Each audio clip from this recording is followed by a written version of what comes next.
നല്ല കിടിലം പെർഫോമൻസാണ്, നല്ല അടിപൊളി പടമാണ്. രാജ്ബി ഷെട്ടിയുടെ നല്ല അടിപൊളി പെർഫോമൻസാണ്. പിന്നെ അതുപോലെ നമ്മുടെ അപർണ ബാലമുരളിയുടെ കുറച്ച് പെർഫോമൻസ് ആണെങ്കിലും ഇതിൻ്റെ പടം മുഴുവനുണ്ടെങ്കിലും പക്ഷേ പെർഫോമൻസ് ഒരു ഇത്തിരി സമയമുള്ളൂ. പക്ഷേ അത് അടിപൊളി, നല്ല അടിപൊളി ഫൈറ്റിംഗ് ആണ്. പിന്നെ ഒരു ലാഗൊന്നുമില്ലാത്ത നല്ല അടിപൊളി പടമാണ്. പിന്നെ എന്താ പറയുക, ഇതിൽ എടുത്തു പറയേണ്ടതെന്ന് പറഞ്ഞാൽ ഒരു മെസ്സേജ് ഉണ്ട് ഇതിൽ. ആ മെസ്സേജ് ഇപ്പോൾ സമൂഹത്തിൽ നടന്നുകൊണ്ടിരിക്കുന്ന ചിലർക്കുള്ള ഒരു മെസ്സേജാണ്.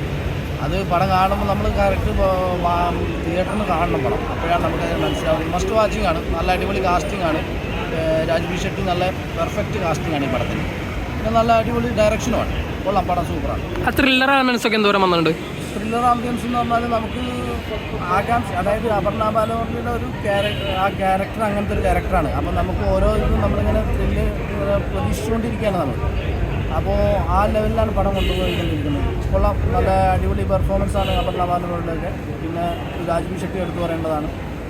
ഒരു ലാഗൊന്നുമില്ലാതെ നല്ല രീതിയിൽ കൊണ്ടുപോയ ഒരു പടം. സോങ്സും ബാക്ക്ഗ്രൗണ്ട് സോങ്സും എങ്ങനെയാണ്? സോങ്സ് കാര്യമായിട്ടുള്ള സോങ്സൊന്നും ഇല്ല, എന്നാലും കുഴപ്പമില്ല. ബാക്ക്ഗ്രൗണ്ട് സോങ്സ് അടിപൊളിയാണ്, അടിപൊളി ഇതാണ്. ഡയറക്ടറാണ്, പെർഫെക്ഷൻ ഡയറക്ടറാണ്. അതുപോലെ ആ കാസ്റ്റിംഗ് രാജ്ബി ഷെട്ടി അല്ലാതെ ഇപ്പോൾ നമ്മളൊരു കന്നഡ താരം ഇവിടെ വന്നിട്ട് നമ്മളൊരു മലയാള പടം എടുക്കുമ്പോൾ നമുക്ക് അങ്ങനെ എക്സ്പെക്റ്റ് ചെയ്യാൻ പറ്റില്ല. പക്ഷേ ഈ പടത്തിന് ആ പുള്ളി അല്ലാതെ വേറെ ആരും മലയാളത്തിലും അങ്ങനത്തെ ഒരു ഇല്ല. കൊള്ളാം, വ്യത്യസ്തമായിട്ടുള്ള ഒരു സൈക്കോ ത്രില്ലർ മൂവിയാണ് കഥ പോകുന്നത്. പിന്നെ സിനിമോട്ടോഗ്രാഫി എടുത്ത് പറയേണ്ടതാണ്. ആ ത്രില്ലർ എലമെന്റ് എന്തോരം വന്നിട്ടുണ്ടായിരുന്നു മൂവിയിൽ? ത്രില്ലർ എലമെന്റ് നന്നായിട്ട് തന്നെ വന്നിട്ടുണ്ട്, വർക്കായിട്ടുണ്ട്. പിന്നെ അപർണ മുരളിയുടെ ആണെങ്കിലും നമ്മുടെ രാജ്ബി സാറിൻ്റെ ആണെങ്കിലും ഒരു വ്യത്യസ്തമായ പ്രകടനമാണ് ഫിലിമിൽ കാണാൻ പറ്റും. സിനിമ എല്ലാവരും തിയേറ്ററിൽ എക്സ്പീരിയൻസ് ചെയ്യാൻ നന്നായിട്ട് ചെയ്യട്ടെ.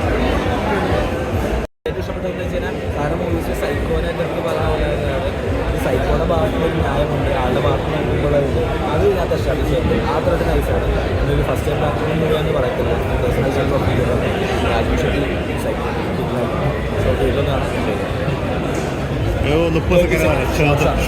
പെർഫോമൻസ് എങ്ങനെയുണ്ടായിരുന്നു? രാജ്ബി ഷെട്ടി നൈസാണ്. എന്താ പറയുക, ഒരു സൈക്കോയുടെ ആ ഒരു ഇമ്പാക്ട് ചെയ്തിട്ടുണ്ട്.